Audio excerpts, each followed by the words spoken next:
Les avantages sont multiples et se situent à différentes échelles.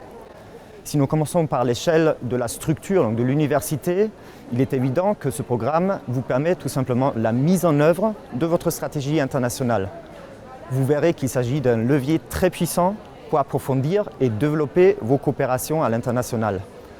Aussi, le programme contribue à votre visibilité et à votre notoriété en tant qu'établissement français qui est ouvert vers le monde. Et il en va de même pour vos partenaires. Quant aux coopérations, elle vous permet d'approfondir des coopérations dans les pays dans lesquels vous êtes tout juste en train d'amorcer votre internationalisation ou à l'autre bout du spectre où les programmes de coopération sont déjà mieux ancrés, elle vous permettra de les approfondir et de les pérenniser.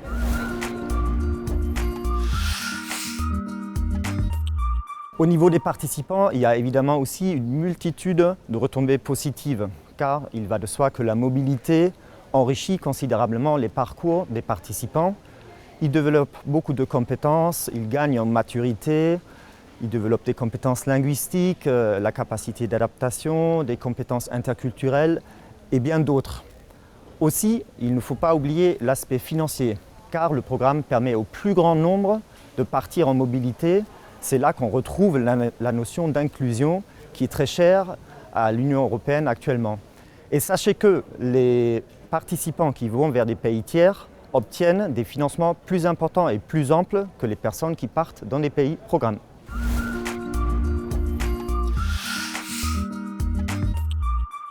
Oui, bien sûr, et je vous recommande de faire de même. Plus vous associez une multitude d'acteurs à votre projet, plus il a de chances d'aboutir. En premier lieu, je pense qu'il serait utile que vous regardiez déjà ce qui se fait au sein même de votre structure, car il peut y avoir des collaborations informelles que vous pouvez transformer dans un cadre plus formalisé.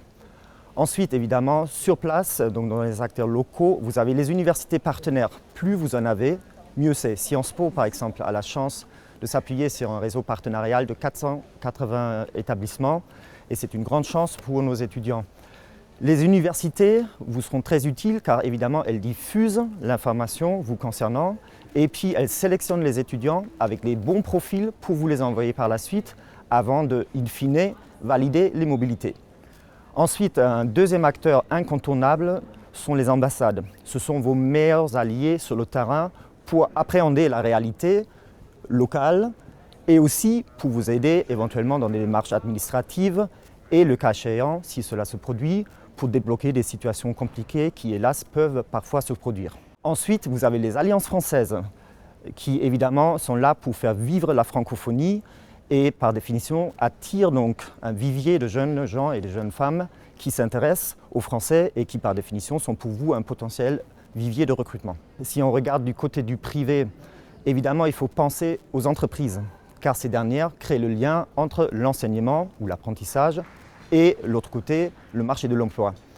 Et donc, ce sont des structures qui vont à terme accueillir vos stagiaires pour faire en sorte à ce que leur CV devienne plus attractif pour les recruteurs. Au-delà de cela, vous avez aussi les chambres de commerce et d'industrie et des métiers qui, elles, peuvent vous renseigner sur les entreprises qui sont déjà actives à l'international dans les zones qui vous intéressent. Et enfin, vous avez les collectivités territoriales.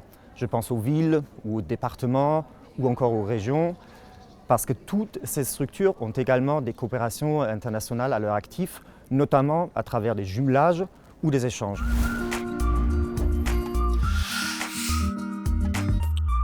Mon premier conseil, ce serait de dire qu'il vous faut très soigneusement identifier vos partenaires et les zones dans lesquelles vous souhaitez vous engager.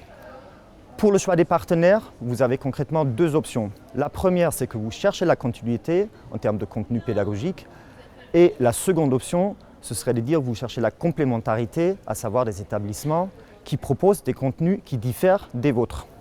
Ensuite, le deuxième conseil, c'est de bien préparer votre candidature pour tout projet qui a vocation à être soumis à une sélection et à une validation. C'est-à-dire qu'il vous faudra préparer la candidature pour faire en sorte à ce qu'elle franchisse la barre parce que la sélection est rude et pas tous les projets finiront par faire l'objet d'un financement. C'est-à-dire les mieux classés obtiennent les budgets demandés alors que les autres obtiennent peu, voire pas de budget du tout.